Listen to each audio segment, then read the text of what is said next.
aí, para a gente dar início, né, eu vou realmente começar do básico, né, mas eu queria logo trazer o porquê, né, da gente estar discutindo este tema hoje, né? Então, assim, por que que Ana, né, realmente escolheu Jordã, especialista, né, para a gente estar aqui hoje discutindo sobre pacientes nefropatas, né? Se não fosse eu acredito que este tema ele deveria sim estar, né, durante esse curso, porque realmente é algo que merece, né, o nosso esforço para estar se especializando, se capacitando, discutindo, né? Porque a gente pega muito pacientes na prática com problemas renais, não é isso? Então, os pacientes com DRC, gente, eles são pacientes que apresentam múltiplos problemas, né? De praxis isso, porque as comorbidades básicas, né, que levam à doença renal crônica, são problemas que precisam ser tratados também, né? Então, isso, né, com o paciente doente renal crônico, no ambiente intra-hospitalar, ele vai precisar bastante dessa transição do cuidado, né? Muitas vezes o paciente vai sair do ambulatório, vai para a enfermaria, da enfermaria vai para a UTI, e isso, essa transição, né, ela passa por muitas equipes, por todos da equipe multiprofissional, e acaba estando mais suscetível ao que? A erros de medicação, né? Então, se há erro de medicação, se esse erro ocorre, né, infelizmente, o paciente vai ter desfechos clínicos negativos, né? Ele tem mais chances de desenvolver esses desfechos clínicos negativos.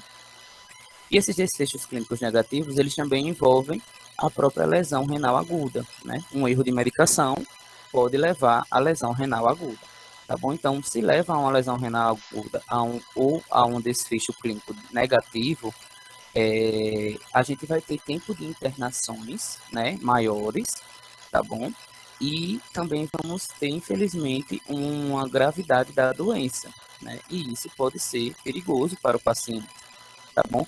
Mas eu venho aqui dizer que os eventos adversos nos pacientes doentes renais crônicos, eles são preveníveis, né? A gente precisa monitorar, a gente precisa cuidar, a gente precisa realmente observar e acompanhar esse paciente, tá bom? Então, para isso, né, a gente precisa desenvolver cuidados voltados ao grupo desse tipo de paciente. E nós, né, farmacêuticos, como membro da equipe multiprofissional, somos, vamos dizer, o mais indicado, né, para a garantia da segurança do paciente quando se fala da terapia medicamentosa, tá bom? E aí, realmente, dando início da contextualização, a gente traz a anatomia renal, né? A anatomia renal, ela se baseia nada mais nada menos do que o sistema renal e urinário, né? E esse sistema ele compreende órgãos, né, que estão responsáveis pela formação da urina. E quais são esses órgãos, né? Os dois rins, os ureteres, a bexiga e a uretra, né? Então, a anatomia renal se baseia nesse sistema renal e urinário. Enquanto a fisiologia, né, do sistema renal e urinário, ele também é de grande importância para o funcionamento do organismo, porque é ele que vai manter a homeostase, não é isso? Então, o rim vai trabalhar para que todo o organismo ele funcione da melhor forma possível, né? E aí aqui eu venho chamar a atenção que quando a gente fala do rim, que quando a gente vai falar de função renal, que quando a gente fala muitas vezes de ajuste, de taxa de filtração, das calculadoras, né, a gente vai ter que lembrar da unidade funcional do rim, que é o néfron, tá? Aqui na imagem, né, da esquerda, no slide, vocês podem ver a representação de um néfron, tá? E em cada rim a gente tem mais ou menos 1 milhão de néfrons, tá? Então são essas as unidades funcionais, né, do rim. É eles que vão fazer toda a filtração, né, reabsorção, secreção e excreção, que é o que a gente vai, digamos, discutir mais hoje também, tá? Mas também não dá para deixar de falar, né, sobre as funções básicas que o rim desenvolve, né, para a manutenção da vida e para a garantia dessa homeostase. Então a gente tem que as principais são regulação da pressão arterial, né, produção da eritropoetina, metabolismo do cálcio, produção de glicose em jejum prolongado e regulação do pH. Né? São as principais funções do rim, e são funções essas que, quando o rim, infelizmente, não está funcionando como deve, né, o paciente acaba agravando. Né? A regulação do pH mesmo é algo que o paciente tem indicação de UTI, não é isso? Então, se a gente mantém o rim funcionando normalmente, o organismo tende, né, a funcionar, desenvolver todas as funções normais. Se esse rim, ele infelizmente vai perdendo as suas funções e vai complicando, né, esse paciente ele tende a agravar e precisar realmente de atendimento hospitalar, né? Então, o que a gente vê na prática, que muitas vezes o organismo ele também se adapta, né? Essa produção de eritropoetina, metabolismo mesmo, às vezes a gente vê o paciente com anemia bem grave já, né? Mas como a hemoglobina vai baixando gradativamente, a gente vê que o organismo vai se adaptando. Então, muitas vezes a gente chega, na verdade, o paciente chega em hospital, né, precisando de urgência dialítica, né, precisando de fazer transfusão sanguínea, porque o organismo vai se adaptando a essas funções que o rim também vai perdendo, tá certo? É, e aí, falando um pouco de epidemiologia, né, na DRC, a nível mundial, a gente traz que a doença renal crônica é um problema global de saúde, certo?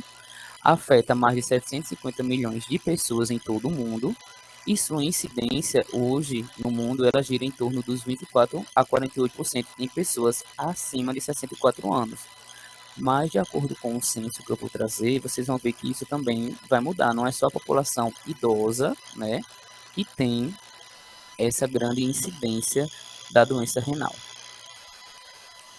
Um pouco da epidemiologia da doença renal crônica voltado para o Brasil, né, de acordo com o Censo Brasileiro de Nefrologia, que foi publicado em 2020, nós tínhamos esse aumento gradual. Né? Então, em 2020, nós tivemos um total de pacientes em tratamento dialítico, né? Isso envolve os pacientes que fazem hemodiálise e diálise peritoneal, de 144.779 pacientes, certo? Em 2020. E desses pacientes, 58% são do sexo masculino, e levando em consideração a base da faixa etária, 42,5% dos pacientes eles têm entre 45 e 64 anos, né? Então, boa parte desses pacientes eles não são idosos, né? Já levando em consideração que mundial, né? O idoso é considerado acima de 65 anos, seguidos por pacientes com 65 a 74 anos, 23%, e de 20 a 44 anos, 20%, e os pacientes com 75 anos ou mais, eles representavam 12,6%. Né? Então, aqui a gente percebe que realmente é uma população adulta, né? Boa parte, quase 50%, vamos dizer assim, dos pacientes que estão em terapia renal substitutiva, tá certo? E aí, consequentemente, os números de unidades, né, que prestam serviço de hemodiálise, elas também aumentaram, né? Elas vêm aumentando ano a ano. E em 2020, o censo da Sociedade Brasileira de Nefrologia trouxe que tinham no Brasil 834 serviços de hemodiálise. E assim, gente, eu vou dizer a vocês, esses números na prática, eles ainda são insuficientes, né? A gente percebe que tem muitos pacientes precisando ser lotados em clínicas de hemodiálise ou em hospitais, né, para fazer esse serviço, esse tratamento ambulatorialmente, e muitas vezes esse paciente demora a ser realocado, né, porque às vezes não tem vaga. Então, ou seja, o que percebe-se na prática é que realmente a gente tem bem mais pacientes doentes precisando de fazer o tratamento do que unidades de diálise disponíveis, tá?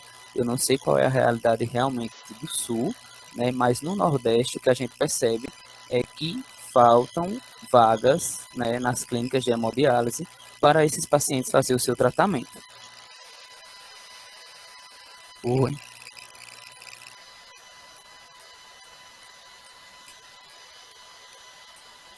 internados.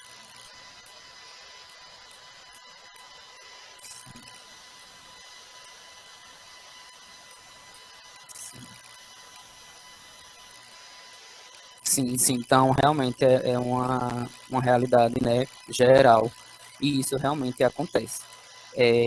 Então, é importante a gente saber um pouco dessa epidemiologia para a gente saber qual é o perfil do nosso paciente, né? E o Brasil ele tem uma determinada especificidade, né? Os censos, né, já faz alguns desde 2007, por exemplo, a gente traz que os dois fatores de risco, né, os dois principais fatores de risco para a doença renal crônica é hipertensão e diabetes, certo? Isso prevalece a nível mundial.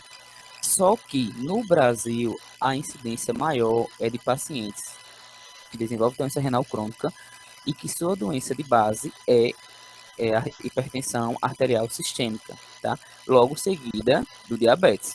Nos Estados Unidos e em outros países de América Latina, inclusive, o diabetes mellitus é quem prevalece, tá? Então, no Brasil, né, o que prevalece é a hipertensão arterial sistêmica, que é algo que diferencia, né, dos outros países, tá certo? Mas que a gente vê também na prática, né, trazendo um pouco da vivência, que a maioria dos pacientes acabam tendo as duas comorbidades, né? Nem sempre ele tem só uma, né? Acaba desenvolvendo as duas. E isso afeta nos serviços terciários, né, em nossos hospitais, nos hospitais que trabalhamos, porque muitas vezes, infelizmente, não são bem tratadas na atenção primária, né, na atenção básica de saúde. Então, se forem bem controladas essas comorbidades, né, o paciente ele retarda a desenvolver essa doença renal crônica. Então, quanto mais descontrolada a hipertensão e a diabetes, mais o paciente vai ter uma chance ou uma probabilidade de desenvolver a doença renal crônica, tá bom? Então, são essas duas principais fatores de risco, né? E são essas as comorbidades que a gente também vai ter que tratar, além dos problemas renais, né? Porque são as doenças de base que permanecem no paciente que está com doença renal crônica.